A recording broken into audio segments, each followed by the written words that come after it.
আসসালামু আলাইকুম। আশা করি সবাই ভালো আছেন, সুস্থ আছেন। আমি আলহামদুলিল্লাহ আগের থেকে কিছুটা বেটার, বাট পায়ের জন্য আমি ছাদে উঠতে পারছি না। তাই আপনাদের সাথে আমার শীতের সবজি বাগানের কোনো কিছুই শেয়ার করতে পারছি না।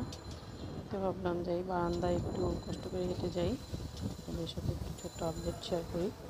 এখানে যে ধনিয়াগুলো ফেলেছিলাম, কিন্তু আমার এই বারান্দাতে প্রপার রোদ পড়ে না। তাই দেখেন গাছগুলো প্রপারভাবে সুন্দরভাবে উঠছে না। এই জারবারাটাও একটু মরা মরা ভাব। এখানেও কিছু আছে।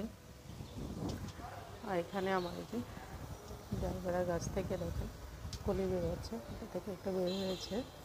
আর এখানে যে একটা বের হয়েছে এটা। এখানে আমি এই যে আমার একটা অর্কিড গাছ থেকে রিপোর্টিং করেছিলাম, তো বেশ মাশাআল্লাহ গাছটা ভালো আছে। এখানে আমার এই যে চন্দ্রমল্লিকার গাছগুলো থেকে ফুল ফুটছে, সবগুলো থেকে কলি আসতেছে মাশাআল্লাহ। আর অর্কিড গাছগুলো বাকিগুলো বেশ ভালো আছে। স্ট্রবেরি গাছটাও বেশ ভালো আছে আলহামদুলিল্লাহ। তো বাকি গাছগুলো যে দেখেন এখানে এগুলো ভালো আছে। এই নতুন অর্কিডটাও মাশাআল্লাহ ভালো আছে।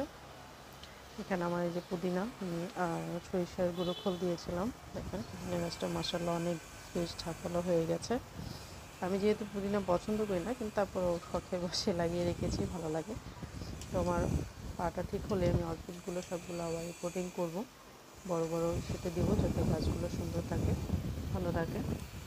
তাই তো সবাই সুস্থ থাকবেন, ভালো থাকবেন, আমার চ্যানেলের সাথে থাকবেন। যারা সাবস্ক্রাইব করেননি তারা প্লিজ সাবস্ক্রাইব করে দেবেন। আল্লাহ হাফেজ।